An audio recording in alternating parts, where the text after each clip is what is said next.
Postman, आपकी चिट्ठी आई है। अरे, पोस्टमैन हमारे घर क्यों आया है? हमारा तो कोई रिश्तेदार भी नहीं है।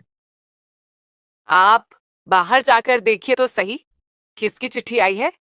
अरे भाई, किसकी चिट्ठी लेकर आए हो? मैं क्या जानूं भाई, तुम जानो और तुम्हारी चिट्ठी भेजने वाला जाने। पोस्टमैन शिवा को चिट्ठी देता है और शिवा चिट्ठी लेकर घर के अंदर चला जाता है। आजी, किसकी चिट्ठी आई है, जरा पढ़कर देखिए। हाँ हाँ, पढ़ता हूँ। इस पर भेजने वाले का पता तो नहीं दिख रहा, पर इस पर लिखा है, मैं तुम्हारी भक्ति से बहुत प्रसन्न हूँ और आज मैं तुम्हारे घर आकर तुम्हें दर्शन दूंगा। इतना सुनकर शांति बोलती है, सच में ऐसा लिखा है इसमें। इसका मतलब ये चिट्ठी मेरे भगवान ने भेजी है। इसका मतलब वे आज हमारे घर आने वाले हैं। दिन रात भगवान की पूजा अर्चना करके तुम भगवान की भक्ति में पागल हो चुकी हो। भला ऐसा कभी हुआ है कि भगवान किसी के घर आए हों? भगवान कभी किसी के घर नहीं आते। और वैसे भी भगवान होंगे तो आएंगे ना, भगवान तो होते ही नहीं। यह चिट्ठी किसी ने मजाक मजाक में लिखकर भेज दी होगी तुम्हें उल्लू बनाने के लिए, और तुम भी उल्लू बनी जा रही हो। हाँ, ऐसा मत बोलिए। मेरा दिल कहता है कि यह चिट्ठी खुद भगवान ने भेजी है और मुझे पूरा विश्वास है कि वे मुझे दर्शन देने आएंगे। आपने कभी भगवान को समझा ही नहीं। कभी आप किसी मंदिर जाते हो, न ही ईश्वर को मानते हो, लेकिन आज आपको भरोसा हो जाएगा जब भगवान हमारे घर आएंगे। हाँ, मैं भी देखता हूँ कि तुम्हारे भगवान घर आते हैं या नहीं। अरे, मैंने तो सोचा ही नहीं। भगवान हमारे घर आएंगे तो हमारे पास तो ढंग का कंबल भी नहीं है। एक ही कंबल है जो फटा हुआ है, और खाने पीने का सामान भी बहुत कम है। उनके लिए मुझे अच्छे अच्छे पकवान बनाने पड़ेंगे। उसके लिए बाजार से मिठाई भी लानी पड़ेगी और नया कंबल भी खरीदना पड़ेगा। मैं भगवान को फटा हुआ कंबल नहीं दे सकती, और उनके लिए जरूरी चीजें भी लानी होंगी। अभी सुनते हो आप? मुझे 100 रुपए दो, मुझे बाजार जाना है। तुम पागल हो गई हो क्या? कोई तुम्हें उल्लू बनाकर चला गया और तुम भी उसकी बातों में आ गई। तुम अच्छी तरह से जानती हो कि मेरे पास पैसे नहीं हैं। बहुत दिनों से मुझे कोई काम भी नहीं मिला है। कंबल और मिठाई के लिए पैसे मैं कहाँ से दूं? मैंने खुद कई दिनों से मिठाई नहीं खाई है। आपसे तो बात करना ही बेकार है। अब रहने दो। मैंने जैसे तैसे करके बुरे समय के लिए 100 रुपए बचा कर रखे थे। मैं उन्हीं पैसों में से सामान लेकर आती हूँ। शांति बाजार चली जाती है और नया कंबल, मिठाई और जरूरी सामान खरीद लेती है। फिर वह घर आकर अच्छे अच्छे पकवान बनाती है और घर की साफ सफाई करके दरवाजे पर भगवान का इंतजार करने लगती है। दिन भर वह भगवान के आने का इंतजार करती है और आंगन में बैठी रहती है, पर भगवान नहीं आते। फिर शाम हो जाती है। तभी शिवा उससे कहता है, क्या हुआ शांति, आ गए तुम्हारे भगवान? नहीं आए ना? मैंने तो पहले ही कहा था। जैसे तैसे बचा कर रखे हुए पैसे भी तुमने खर्च कर डाले। पहले से हमारे पास पैसे नहीं थे और तुम भी किसी की भी बात में आ जाती हो। मुझे अच्छे से पता था कि कोई भगवान नहीं आने वाला। ये बात सुनकर शांति को थोड़ा बुरा लगता है और वह बहुत उदास हो जाती है। तभी एक आदमी आता है जिसके पास एक छोटी बच्ची होती है। वह बच्ची रो रही होती है। वह आदमी आकर बोलता है, बहन जी, मैं बहुत मुसीबत में हूँ, मेरी मदद कीजिए। मैं बहुत गरीब हूँ, एक झोपड़ी में रहता हूँ। मेरी बच्ची बहुत भूखी है, कृपया मेरी मदद कीजिए। शांति सोच में पड़ जाती है। मुझे लगता है कि मुझे इस गरीब आदमी की मदद कर देनी चाहिए। वैसे भी अगर भगवान नहीं आए तो जो मिठाई मैं लेकर आई हूँ वह इस बच्चे को दे देती हूँ, और ये कंबल भी इन्हें दे देती हूँ। बेचारे ठंड में कहाँ कहाँ भटकेंगे। शांति मिठाई और कंबल उस भिखारी को दे देती है। बहन जी, आपका बहुत बहुत शुक्रिया। भगवान आपका भला करे। इतना कहकर वह भिखारी वहां से चला जाता है और शांति अपने घर के अंदर चली जाती है। तुम कितनी बेवकूफ हो। कोई भी आकर तुम्हें बेवकूफ बनाकर चला गया। जो 80 रुपये इतने दिनों से बचा कर रखे थे वो भी तुमने खर्च कर दिए। मैंने कितने दिनों से मिठाई नहीं खाई थी और वो मिठाई भी तुमने गरीब को दे दी। हमारे घर का कंबल कितने दिनों से फटा हुआ था और नया कंबल भी तुमने उस भिखारी को दे दिया। शांति कुछ नहीं बोलती और निराश होकर बैठ जाती है। दूसरे दिन पोस्टमैन, पोस्टमैन, आपकी चिट्ठी आई है। अब यह क्या नया नाटक है? फिर से चिट्ठी? शिवा चिट्ठी खोलकर देखता है तो उसमें लिखा होता है। मैं तुम्हारे घर आया था, तुम मुझे पहचान नहीं पाई। तुम्हारी दी हुई मिठाई बहुत स्वादिष्ट थी और तुम्हारे द्वारा दिया गया कंबल बहुत आरामदायक था। मैं तुम्हारी सेवा से प्रसन्न हुआ। इतना सुनकर शांति बहुत खुश हो जाती है और बोलती है, मैं कितनी अभागी हूँ। साक्षात भगवान मेरे घर आए थे, पर मैं पहचान नहीं पाई। देखा आपने, मैंने कहा था ना कि भगवान आएंगे, और वे मुझे दर्शन देकर चले गए, पर मैं ही पहचान नहीं पाई। बेवकूफ औरत, तुझमें तो दिमाग ही नहीं है। कल जो आदमी आया था, मुझे लगता है वही चिट्ठी भेज रहा है और भगवान के नाम पर हमें ठग रहा है, और तुम भी उसकी बातों में आ गई। आप मानो या ना मानो, मैं अच्छे से जानती हूँ कि कल जो हमारे घर आए थे वे भगवान ही थे। एक दिन आपको भी भरोसा हो जाएगा कि भगवान होते हैं। आप देख लेना। ऐसे ही कुछ दिन बीत जाते हैं। बारिश न होने की वजह से शिवा की सारी फसल खराब हो जाती है। शिवा परेशान होकर शांति से कहता है, अब क्या होगा शांति? फसल तो सारी बर्बाद हो गई। हमारे पास जो भी पैसा था वह हमने खेत में लगा दिया था। अब तो हमारे पास कुछ भी नहीं बचा है। हमारा गुजारा कैसे होगा? मेरी बात मानिए तो जमींदार से कुछ पैसे ब्याज पर ले लेते हैं। हमारे पास इसके अलावा कोई रास्ता नहीं है। तुम अच्छे से जानती हो शांति, मैंने आज तक कभी किसी से कर्ज नहीं लिया। जो भी किया है अपने दम पर किया है। जमींदार के पास पैसे लेने नहीं जाऊंगा। हाँ जानती हूँ, लेकिन हमें अब जरूरत आ पड़ी है। हमारे पास इसके अलावा कोई रास्ता नहीं है। आपको जमींदार से पैसे उधार लेने ही होंगे। घर में कुछ राशन नहीं बचा है। अगर आप जमींदार से पैसे नहीं मांगेंगे तो हमें भूखे मरने की नौबत आ जाएगी। ठीक है शांति, तुम कहती हो तो मैं जमींदार से बात करके आता हूँ। फिर शिवा जमींदार के घर जाता है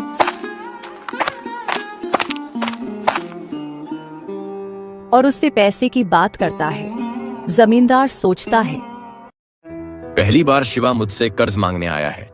सारे गांव ने मुझसे कर्ज लिया है, लेकिन इस आदमी ने कभी मेरी चौखट पर पैर नहीं रखा था। अब आ गया है, उठ पहाड़ के नीचे। अच्छा ठीक है शिवा, मैं तुम्हें कर्ज देने के लिए तैयार हूं, पर यह बताओ तुम्हारे पास गिरवी रखने के लिए क्या है? जमींदार जी, मेरे पास गिरवी रखने के लिए भी कुछ नहीं है। आप अच्छी तरह से जानते हैं कि मैंने आज तक कभी आपसे पैसे नहीं लिए। पहली बार ही आपसे कर्ज मांगने आया हूँ। मेरा भरोसा कीजिए, मैं समय पर आपका कर्ज लौटा दूंगा। मैं कभी किसी पर भरोसा नहीं करता। बिना गिरवी रखे मैं किसी को पैसे नहीं देता, चाहे वह कोई भी हो। तुम्हें मेरे पास कुछ न कुछ चीज गिरवी रखनी पड़ेगी, तभी मैं तुम्हें पैसे दूंगा। अगर तुम्हारे पास गिरवी रखने के लिए कुछ हो तो बोलो। ठीक है जमींदार जी, अगर आपको मुझ पर भरोसा नहीं है तो अपना खेत भी आपके पास गिरवी रखता हूँ, और जितना जल्दी हो सके उतना जल्दी मैं आपका कर्ज लौटा दूंगा। ये हुई ना बात। अच्छा ठीक है, मैं तुम्हें पैसे दे देता हूँ। फिर जमींदार शिवा को पैसे दे देता है। शिवा वह पैसे लेकर घर चला जाता है। उन पैसों से शिवा फिर से बुवाई करता है और इस बार फसल अच्छी होती है। एक दिन शिवा जमींदार के घर पैसे लौटाने जाता है। लीजिए जमींदार जी, आपसे जो कर्ज लेकर गया था उसे लौटाने आया हूँ। अब आपका और मेरा हिसाब खत्म हो गया। और फिर शिवा अपने घर वापस चला जाता है। फिर जमींदार के पास एक औरत आती है और वह भी कर्ज लौटाकर अपने गहने छुड़ा ले जाती है। जमींदार मन ही मन सोचता है, इस शिवा ने तो बहुत जल्दी मेरे पैसे लौटा दिए। मैंने तो सोचा था कि यह मेरा दिया हुआ कर्ज नहीं लौटा पाएगा और मुझे अच्छे खासे ब्याज की रकम मिल जाएगी, लेकिन यह तो बड़ी जल्दी पैसे लेकर आ गया और ये औरत भी जल्दी पैसे देकर चली गई। कुछ करना पड़ेगा। इसी तरह अगर जल्दी पैसे लौटाने आएंगे तो मेरा धंधा चौपट हो जाएगा। कुछ देर सोचने के बाद उसे एक तरकीब सूझती है। वह बोलता है, शिवा ने मुझे पैसे लौटा दिए हैं, बात का तो कोई सबूत ही नहीं है। इसका मतलब मैं शिवा से और भी पैसे निकाल सकता हूँ, और जब शिवा यहाँ आया था तब यहाँ उसके और मेरे अलावा कोई था भी नहीं। ये अच्छी तरकीब है शिवा से और पैसे निकालने की। कुछ दिन ऐसे ही बीत जाते हैं। फिर एक दिन जमींदार का आदमी शिवा के घर जाता है और बोलता है, शिवा, हमें जमींदार जी ने भेजा है। बहुत दिन हो गए, तुम जमींदार जी के पैसे कब लौटा रहे हो? कौन से पैसे? मैंने तो कब के लौटा दिए। मैंने सिर्फ एक बार ही आपसे कर्ज लिया था और उसे समय पर चुका भी दिया है। झूठ मत बोलो शिवा, तुमने कोई पैसे नहीं लौटाए। तुम जमींदार से पैसे लेकर गए थे और दोबारा आए ही नहीं। नाटक मत करो, चुपचाप जमींदार जी के पैसे लौटा दो, वरना हमसे बुरा कोई नहीं होगा। यह क्या नाटक है? नाटक मैं नहीं, तुम कर रहे हो। मैंने जमींदार जी के सारे पैसे लौटा दिए हैं। किस बात के पैसे? यह गलत है। तू ऐसे नहीं मानेगा। चल जमींदार जी के पास, उन्होंने तुम्हें बुलाया है। फिर शिवा जमींदार के पास जाता है। जमींदार से कहता है, जमींदार जी, मैंने आपके सारे पैसे समय पर लौटा दिए थे। फिर आपके आदमी मेरे घर क्यों आए थे? कौन से पैसे? कब लौटाए हैं? शिवा, झूठ क्यों बोल रहे हो? तुमने पैसे अभी तक नहीं लौटाए हैं। ये नाटक बंद करो और सीधी तरह से मेरे पैसे लौटा दो, वरना मुझे और भी तरीके आते हैं पैसे निकलवाने के। सोच लो। जमींदार, झूठ मैं नहीं, तुम बोल रहे हो। तुम्हें अच्छी तरह पता है कि मैंने तुम्हारे सारे पैसे चुका दिए हैं, फिर भी तुम मुझ पर झूठा आरोप लगा रहे हो। अच्छा, तो तुम्हारे पास कोई सबूत है कि तुमने मेरे सारे पैसे लौटा दिए हैं? शिवा सोच में पड़ जाता है। यह मैंने क्या कर दिया? मेरे पास तो कोई लिखित सबूत भी नहीं है। मुझे इस बात का सबूत रखना चाहिए था। मेरे पास कोई सबूत नहीं है। अब समझ में आया कि तुम इसी बात का फायदा उठा रहे हो, इसलिए जानबूझकर तुमने मुझे कोई सबूत नहीं दिया। मैंने भरोसा किया था, क्योंकि मैंने आज तक कभी किसी से कर्ज नहीं लिया, इसलिए मैंने तुमसे कोई सबूत भी नहीं मांगा। तुम मेरी मजबूरी का फायदा उठा रहे हो और यह सरासर गलत है। अगर तुम्हारे पास कोई सबूत है तो जाओ सबूत लेकर आओ। अगर सबूत न मिले तो तुम्हें मेरे पैसे लौटाने होंगे। जमींदार तो ऐसे नहीं मानेगा। मैं अभी सरपंच से जाकर मिलता हूँ। तेरा फैसला पंचायत में ही होगा। फिर शिवा गांव के सरपंच से मिलता है और उन्हें सारी घटना बताता है। इसके बाद पंचायत में जमींदार को बुलाया जाता है। सरपंच जी, शिवा ने मुझसे कर्ज लिया था और उसने अभी तक नहीं लौटाया है। मैंने जरूरत के समय इसकी मदद की, लेकिन ये धोखेबाज निकला। इसने मेरा कर्ज लौटाने से साफ साफ मना कर दिया। इसे कहिए कि मेरा कर्ज लौटा दे। मेरी डायरी में तारीख सहित लिखा है कि शिवा ने मुझसे कर्ज लिया था। क्यों भाई शिवा, ये जमींदार क्या बोल रहा है? तुमने इसके पैसे नहीं लौटाए। सरपंच जी, जमींदार साफ साफ झूठ बोल रहा है। मैंने तो कब का उसके पैसे लौटा दिए, लेकिन अब वह मुझसे जबरदस्ती और पैसे ऐंठना चाहता है। लेकिन ये साबित कैसे होगा कि जमींदार के पैसे लौटा चुके हो? तुम्हारे पास कोई सबूत होगा ना? जमींदार ने तुम्हें लिखित में दिया होगा कि तुमने पैसे लौटा दिए हैं। सबूत नहीं लिया। वह इसी बात का फायदा उठा रहा है। मुझ पर भरोसा कीजिए। सरपंच जी, मैं झूठ नहीं बोल रहा। मैंने जमींदार के सारे पैसे लौटा दिए हैं और अब मेरे पास पैसे नहीं हैं। देखा सरपंच जी, आपने? इसके पास कोई सबूत नहीं है, लेकिन मेरे पास सबूत है कि शिवा पैसे लेकर गया था। अब आप ही फैसला कीजिए सरपंच जी कि कौन झूठ बोल रहा है और कौन सच। भाई, बिना सबूत के तो हम कोई फैसला नहीं सुना सकते। शिवा, हम तुम्हें एक मौका देते हैं। तुम्हें कल तक कोई सबूत लाना पड़ेगा, वरना हमें फैसला जमींदार के पक्ष में सुनाना पड़ेगा। गलती तुम्हारी है कि तुमने कोई सबूत नहीं लिया। हम सिर्फ तुम्हारे कहने पर फैसला नहीं सुना सकते। तुम्हें कोई ना कोई सबूत जरूर लाना पड़ेगा, जिससे यह साबित हो सके कि तुमने जमींदार के पैसे लौटा दिए हैं। अगर सबूत नहीं है तो कोई गवाह ही लेकर आओ। शिवा सोच में पड़ जाता है। मेरे पास न तो कोई सबूत है और न ही कोई गवाह।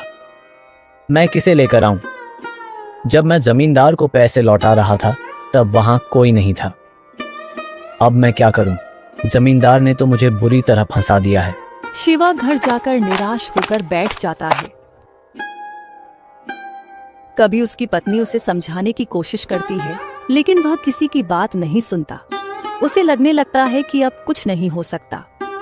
भगवान है ना, सब ठीक कर देंगे। क्या भगवान भगवान लगा रखा है? शांति, एक तो मैं इतनी मुसीबत में हूं, कुछ समझ नहीं आ रहा कि क्या करूं, कहां से सबूत लाऊं। मुझे क्या पता था कि जमींदार इतना बेईमान निकलेगा। मैं तो उसके पास जाना ही नहीं चाहता था, लेकिन तुम्हारे कहने पर ही उसके पास कर्ज लेने गया। अब जब पैसे लौट आए तो वहां कोई था ही नहीं, तो गवाह कहां से लाऊं? आप सब कुछ भगवान के ऊपर छोड़ दीजिए। मेरी बात मानिए, एक बार भगवान से सहायता मांगिए। भगवान खुद आपकी सहायता करने आएंगे।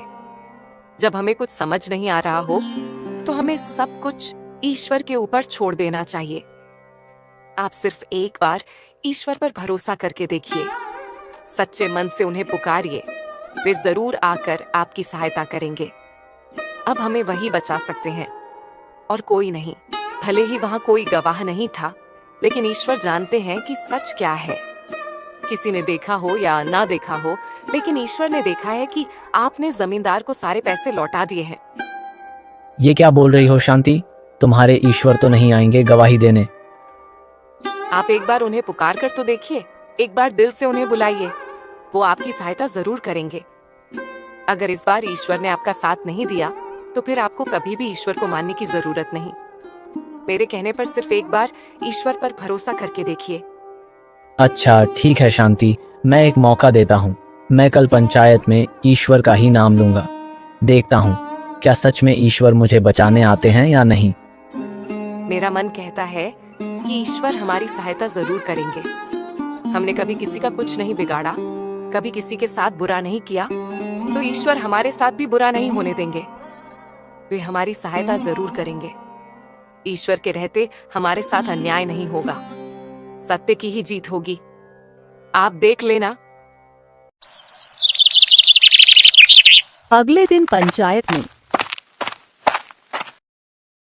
कोई सबूत लाए हो या फिर कोई गवाह जो यह साबित कर सके कि तुमने जमींदार के पैसे लौटा दिए हैं? हाँ सरपंच जी, मेरे पास गवाह है। जब मैं जमींदार को पैसे लौटा रहा था तब वहां किशन मौजूद थे। उन्होंने सब कुछ देखा है। ये किस किशन की बात कर रहा है? हमारे गांव में तो किशन नाम का कोई आदमी नहीं है। लगता है ये पागल हो चुका है। मन में आया वह बोले जा रहा है। अच्छा ठीक है, जैसा कि तुम कह रहे हो कि किशन ने सब कुछ देखा है, गवाही देने के लिए कहाँ है? उसे क्यों नहीं लाए? अगर किशन गवाही देगा तभी हम कुछ समझ पाएंगे। मैंने उन्हें बुलाया है, वे आते ही होंगे। आप थोड़ी देर इंतजार कर लीजिए। शिवा मन ही मन बोलता है, हे भगवान, आज मेरी इज्जत आपके हाथ में है। अगर आप हो तो आप अच्छी तरह जानते हो कि मैंने कोई गलत काम नहीं किया। मुझे फंसाया जा रहा है। अगर आपका अस्तित्व सचमुच इस दुनिया में है तो आज मेरी जीत होगी और जमींदार की हार। मेरी इज्जत अब आपके भरोसे है। मैंने आज तक कभी तुम पर भरोसा नहीं किया, लेकिन अगर आज तुमने मेरा साथ नहीं दिया तो मैं जीवन में कभी तुम पर विश्वास नहीं करूंगा।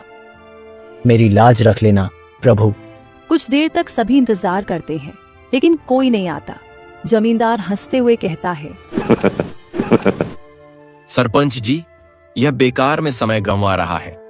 कोई किशन नाम का आदमी नहीं है और न ही कोई गवाही देने आने वाला है। यह झूठ बोल रहा है और आपको गुमराह करने की कोशिश कर रहा है। आप इसकी बात न मानकर अपना फैसला सुनाइए। शायद जमींदार ठीक कह रहा है। बहुत समय हो गया, अब हम ज्यादा इंतजार नहीं कर सकते। अब हमें फैसला सुनाना पड़ेगा। तभी अचानक एक आवाज आती है, रुकिए सरपंच जी, मेरा नाम किशन है और मैं ही शिवा का दोस्त हूँ। यह आदमी कौन है? और ये तो तब यहाँ था भी नहीं। इसको तो पहले कभी मैंने देखा भी नहीं। जरूर शिवा ने कोई चाल चली है, लेकिन कोई बात नहीं, इसके पास सबूत है ही नहीं। सब तो मेरे पास हैं। शिवा उसे देखकर हैरान रह जाता है। उसकी आंखें भर आती हैं। वह सोच में पड़ जाता है, ये कैसे हो सकता है?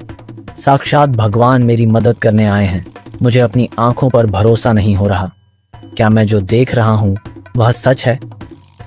मेरा दोस्त बिल्कुल सही कह रहा है। उसने जमींदार के सारे पैसे लौटा दिए हैं, लेकिन जमींदार झूठ बोल रहा है। सरपंच जी, यह आदमी झूठ बोल रहा है। यह उस वक्त वहां नहीं था। पता नहीं शिवा किसको पकड़कर ले आया है। झूठी गवाही दे रहा है। क्या इसके पास कोई सबूत है कि वो उस दिन उस समय वहां मौजूद था? हाँ जमींदार, मेरे पास सबूत है कि मैं उस वक्त वहीं पर था और शिवा ने तुम्हारे सारे पैसे लौटा दिए हैं। सरपंच जी, जमींदार जी के घर किसी आदमी को भेजकर उसकी डायरी मंगवाइए उसमें 40 नंबर के पन्ने पर तारीख सहित साफ साफ लिखा है कि शिवा ने उसका सारा कर्ज चुका दिया है। खुद जमींदार ने वह लिखकर अपने हस्ताक्षर भी किए हैं, लेकिन जानबूझकर उसने शिवा को कोई सबूत नहीं दिया ताकि वह उससे दुगना पैसा वसूल सके। यह जमींदार की चाल है। सरपंच जी, यह आदमी झूठ बोल रहा है। ये मेरी कोई चाल नहीं, बल्कि शिवा की चाल है। ये दोनों मिलकर मुझे झूठा साबित करना चाहते हैं। मेरे घर से डायरी मंगवा लीजिए, उसमें ऐसा कुछ नहीं लिखा है। सरपंच जी तुरंत किसी आदमी को भेजकर जमींदार के घर से उसकी डायरी मंगवाते हैं। ये बेवकूफ नहीं जानता कि डायरी पर तो कुछ भी नहीं लिखा है। जब मैंने कुछ लिखा ही नहीं तो डायरी पर आएगा कैसे? अभी हर आदमी और शिवा झूठे साबित हो जाएंगे। मेरी जीत तो पक्की है। मुझे शिवा से दुगने पैसे मिल जाएंगे और ऊपर से शिवा की पूरे गांव में बदनामी होगी। कुछ देर बाद एक आदमी डायरी लेकर आता है। सरपंच जी डायरी पढ़ते हैं और गुस्से में कहते हैं, ये क्या है जमींदार? साफ साफ लिखा है कि शिवा ने तुम्हारा सारा कर्ज चुका दिया है, फिर भी तुम झूठ क्यों बोल रहे हो? और इसमें तुम्हारे हस्ताक्षर भी हैं। जमींदार पर जैसे बहुत बड़ा वज्रपात होता है। उसके पैरों तले जमीन खिसक जाती है। वह हक्का बक्का रह जाता है और कांपते हुए कहता है, ये कैसे हो सकता है सरपंच जी? जब मैंने कुछ लिखा ही नहीं तो डायरी में कैसे आ सकता है? देखो जमींदार, ये तुम्हारी ही लिखावट है। तुम्हें शर्म नहीं आती ऐसा काम करते हुए? तुमने बेचारे शिवा को फंसाने की कोशिश की और उससे दुगना वसूलने की योजना बनाई। सजा शिवा को नहीं, तुम्हें मिलनी चाहिए। कुछ शर्म करो जमींदार। लोग मजबूरी में तुम्हारे पास आते हैं और ब्याज पर पैसे लेते हैं और तुम उनकी मजबूरी का ऐसा फायदा उठाते हो। तुम्हें शर्म आनी चाहिए। हम आज ही तुम्हारी जमींदारी तुमसे छीन लेते हैं। अब जाओ यहाँ से। इस शिवा को अपनी आंखों पर भरोसा नहीं होता। वह सोचता है, ये कैसे संभव है? जमींदार की डायरी में कुछ भी नहीं लिखा था, फिर अचानक उसमें उसकी लिखावट कैसे आ गई? भगवान की लीला अपरंपार है। भगवान जो चाहे कर सकते हैं। जब उनके भक्त को उनकी जरूरत पड़ती है तो वे स्वयं आते हैं। मुझे क्षमा कर दीजिए भगवान, मैंने कभी आप पर भरोसा नहीं किया, लेकिन आज मैं जान गया हूं कि भगवान सच में होते हैं। जब जब हमें जरूरत पड़ती है वे किसी भी रूप में हमारी सहायता करने आते हैं। और फिर ईश्वर वहां से अचानक गायब हो जाते हैं। शिवा उन्हें ढूंढने की कोशिश करता है, लेकिन किशन कहीं दिखाई नहीं देते। तुम सच कहती थी शांति, मैं ईश्वर को पहचान नहीं पाया। उस दिन जो हमारे घर आए थे वे भी ईश्वर थे, और आज जिन्होंने मेरी सहायता की वे भी ईश्वर थे। वे मेरी सहायता करके चले गए, लेकिन आज उनकी वजह से ही सच की जीत हो पाई है, वरना मेरे पास तो कोई सबूत भी नहीं था। ईश्वर ने ऐसा चमत्कार किया कि जमींदार को उसके किए की सजा मिल गई। सारे गांव वालों के सामने भगवान ने मेरी इज्जत रख ली। इसके बाद शिवा अपनी पत्नी के साथ खुशी खुशी रहने